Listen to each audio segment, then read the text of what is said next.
রাস্তা খারাপ, রাস্তায় লাইটও নেই, আর এই ধরনের নানা সমস্যার কথা পাড়ায় সমাধান শিবিরে জানিয়েছিলেন স্থানীয়রা। তারপরেই কাজ শুরু নদিয়া এবং আলিপুরদুয়ারে। পাড়ার সমাধান ক্যাম্পে জানিয়েছিলাম, তারপরে এরা মিটিং বসিয়ে এটা রাস্তাটা হচ্ছে, আজকে কাজ শুরু হলো। আমরা খুব খুশি।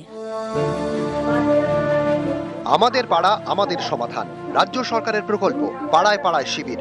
সরকারি এই ক্যাম্পে গিয়ে এলাকার রাস্তা, জল, আলো এবং নিকাশির মতো নানা সমস্যার কথা জানিয়েছিলেন নদিয়ার বাসিন্দারা। তারপরেই কাজ শুরু।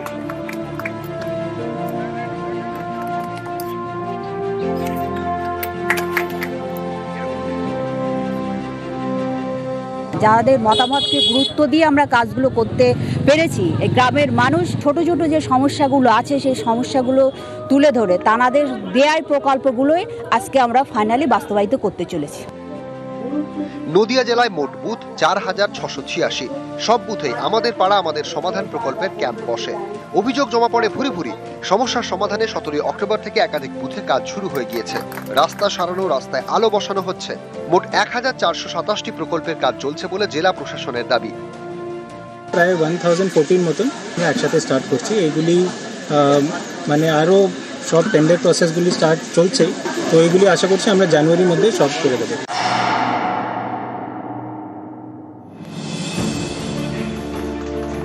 মঙ্গলবার থেকে আলিপুরদুয়ার জেলাতেও কাজ শুরু করেছে প্রশাসন। আমাদের পাড়া শিবিরে জমা পড়া সমস্যা মেটাতে এই প্রথম আলিপুরদুয়ারে কাজ শুরু। মাননীয় মুখ্যমন্ত্রী মমতা ব্যানার্জির জন্য আমাদের পাড়া আমাদের সম্মানে এই কাজটি হলো। খুবই উপকৃত হলো। যে বর্ষার সময় জল প্লাবিত হয়ে আমাদের টোটালটা ভেসে যায়, বাচ্চা কাচ্চা পার হতে খুব প্রবলেম হয়। এটা হওয়াতে আমরা খুবই খুশি। আমাদের সবই ক্যাম্পগুলো শেষ হয়ে গেছে, এখন ওয়ার্ক অর্ডার দিচ্ছে। আমাদের 20,000 প্লাস স্কিম সেটা আছে, ওইটা আমরা আশা করছি by December as per the mandate of the government আমরা ওইটা শেষ করতে পারবো। নদিয়া থেকে সমীর রুদ্র, আলিপুরদুয়ার থেকে রাজকুমার কর্মকার, নিউজ 18 বাংলা।